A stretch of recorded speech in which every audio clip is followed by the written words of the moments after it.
Hey, what's going on? This is the Unpopular Counsel. I appreciate you being here. Today is Thursday, December 5th, 2024. Left side of today's reading, right side of today's reading. Let's get to this.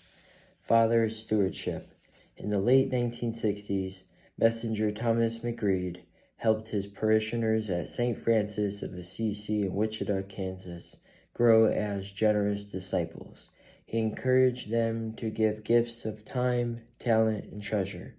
The gifts were offered in thanksgiving for all God had given to them, and shared for the service of God and God's people.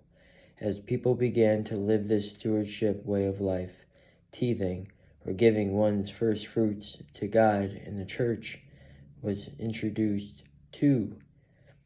The generous response allowed the parish to offer free Catholic school education to all families. Messenger McGreed's model, based on biblical principles, transformed a struggling parish into a vibrant one and helped grow its Catholic school from 50 students in 1968 to 800 by 1999. In 1985, late Bishop Eugene Gerber adopted a stewardship way of life throughout the entire Diocese of Wichita, making Catholic school education central to the mission. To this day, active families do not pay Catholic tuition in the diocese. Messenger McGreed was born on this day in 1928 in Ireland. He is commonly known as the Father of Stewardship. He died in 2013, but his legacy lives on in parishes where his stewardship model has been embraced and continues to bear fruit. Now this is how the birth of Jesus Christ came about. When his mother Mary was betrothed to Joseph, but before they lived together, she was found with child through the Holy Spirit. Matthew here tells us in advance something that Joseph does not yet know. Mary's pregnancy has come about through the Holy Spirit.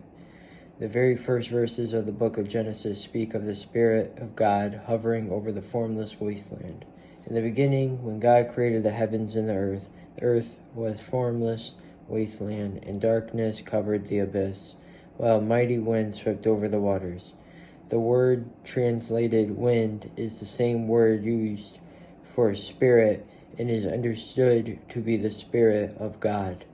In the Eucharistic prayer, the priest extends his hand over the bread and wine and asks God to send the Holy Spirit to change the bread and wine into the body and blood of Christ.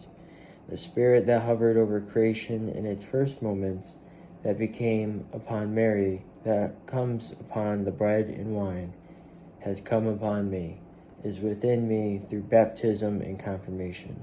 Incredible, but true. Close your eyes for a few moments and sense the Spirit, God, within you. Spend some quiet time with the Lord. Appreciate you for being here, and I'll catch you tomorrow.